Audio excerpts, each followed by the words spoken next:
Hello दोस्तों, hepatic encephalopathy यानी एक ऐसी कंडीशन जहां लिवर फेलियर की वजह से ब्रेन में टॉक्सिन्स भर जाते हैं, जिसकी वजह से व्यक्ति का कॉन्शियसनेस कॉम्प्रोमाइज हो जाता है। व्यक्ति धीरे धीरे करके उसकी हालत बिगड़ते जाती है और कभी कभार सीवियर स्टेजेस में वो कोमा में भी जा सकता है। आज इसके लक्षणों पर बात करेंगे। हिपैटिक एनकेफेलोपैथी को हमने ऑलरेडी काफ़ी वीडियोज़ में कवर किया है। आज स्पेसिफिकली बात करेंगे इसके कितने स्टेजेस होते हैं और हर स्टेज के हिसाब से क्या सिम्टम्स होते हैं, क्या लक्षण होते हैं, कैसे आप पहचान सकते हैं कि हिपैटिक एनकेफेलोपैथी के कौन से स्टेज में आपका पेशेंट है और उसके हिसाब से क्या ट्रीटमेंट निर्धारित आप कर सकते हैं। इस पर आज बात करेंगे। आज का टॉपिक है symptoms and stages of hepatic encephalopathy. Topic पर जाने से पहले जो लोग हमारे चैनल पर नए हैं उन्हें रिक्वेस्ट करूंगा कि चैनल को सब्सक्राइब करें, वीडियोस को लाइक करें, शेयर करें, फॉलो करें, कमेंट करें, पूरा देखें। टॉपिक बहुत इंपॉर्टेंट है। आज इसमें स्टेज 0 से लेकर स्टेज 4 तक सारे स्टेजेस पर बात करेंगे और ओवरऑल जनरल सिम्टम्स पर भी बात करेंगे, ताकि आपको एक ओवरऑल अंडरस्टैंडिंग डेवलप हो पाए और आपको समझ में आ पाए कि आपका पेशेंट कितना सीरियस है। टॉपिक इंपॉर्टेंट है, इसलिए इसे अंत तक देखिएगा। चलिए शुरू करते हैं इंपॉर्टेंट वीडियो।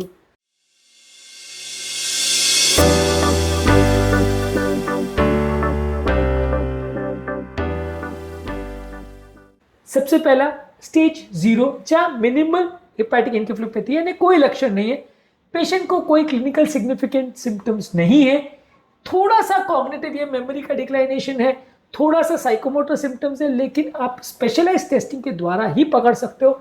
इसके अलावा कोई विजिबल लक्षण नहीं है, तो उसको स्टेज 0 में मिनिमल हिपैटिक एनकेफेलोपैथी में कैटेगरी में रखेंगे। स्टेज 1 होता है जहां माइल्ड हिपैटिक एनकेफेलोपैथी या माइल्ड एचई होता है, या थोड़ा सा कंफ्यूजन, थोड़ा भूलना, थोड़ा पर्सनैलिटी चेंजेस, थोड़ा मूड स्विंग्स, थोड़ा कॉग्निटिव इंप्रूवमेंट यानी याद करने की क्षमता में थोड़ी कमी, और थोड़ा बहुत ट्रेमर्स यानी एस्ट्रोसिक्स आता है। एस्ट्रोसिक्स बेसिकली फ्लैपिंग ट्रेमर होता है, जिसमें दोनों हाथ को ऐसे हाइपर एक्सटेंडेड मोड में रखते हैं तो हाथ स्टेबल नहीं रह पाते हैं, कंटिन्यूसली इसे फ्लैप करते हैं। इसको बोलते हैं फ्लैपिंग ट्रेमर्स। ये इस स्टेज में माइल्ड मिल सकता है, स्लाइट मिल सकता है, स्टेज 1 में, स्टेज 0 में नहीं मिलेगा। स्टेज 2 में होता है मॉडरेट हिपैटिक एनकेफेलोपैथी। यहाँ पे कंफ्यूजन बढ़ जाता है, डिसोरिएंटेशन बढ़ जाता है, पेशेंट का इनअप्रोप्रिएट बिहेवियर हो जाता है, चिड़चिड़ा हो जाता है, ड्राउजी, लेथार्जिक हो जाता है, आवाज लड़खड़ाने लगती है, फ्लैपिंग ट्रेमर्स क्लियर कल प्रोमिनेंट दिखने लगते हैं, और इसके अलावा फाइन मोटर कोऑर्डिनेशन करने में पेशेंट को दिक्कत आती है। ये सारी चीजें जब देखने को मिलती है तो स्टेज 2 हिपैटिक एनकेफेलोपैथी माना जाता है। इसके बाद आता है स्टेज 3 यानी सीवियर हिपैटिक एनकेफेलोपैथी।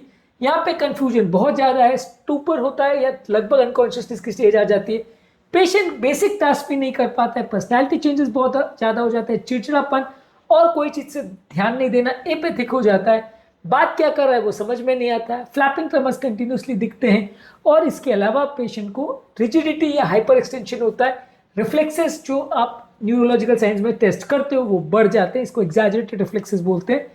ये कोमा से जस्ट पहले की स्टेज है। इसके बाद आता है स्टेज 4 जिसमें पेशेंट अनकॉन्शियस हो जाता है, कोमाटोस हो जाता है, कोई चीज को रिस्पॉन्स नहीं करता, इसके दौरान मिर्की भी आ सकती है, और पेशेंट को एस्ट्रोसिक्स लेकिन फ्लैपिंग ट्रेमर्स स्टेज में नहीं दिखते क्योंकि पेशेंट अनकॉन्शियस है, कोई मोटर सिम्टम्स नहीं है। तो फ्लैपिंग ट्रेमर्स खाली स्टेज 2 टू स्टेज 3 में ही ज्यादा देखने को मिलेगा, स्टेज 4 में नहीं देखने को मिलता है। इसके अलावा बाकी सिम्टम्स में क्या होंगे? पेशेंट को नींद आने में दिक्कत होगी, या तो इंसोम्निया होगा या हाइपरसोम्निया होगा, यानी नींद बिल्कुल नहीं आएगी या नींद बहुत ज्यादा आएगी। मोटर सिम्टम्स में पेशेंट का काम काज करने में कोऑर्डिनेशन नहीं बनेगा, लिख नहीं पाएगा, फाइन मोटर टास्क नहीं कर पाएगा। इसके अलावा बिहेवियर में चेंज होंगे यानी एंग्जाइटी, चिड़चिड़ापन और डिप्रेशन होगा। इसके अलावा पेशेंट को मिर्गी आ सकती है जो कि ज्यादातर सिवियर केसेस में देखने को मिलती है। तो ये है हिपैटिक एनकेफेलोपैथी के अदर सिम्टम्स।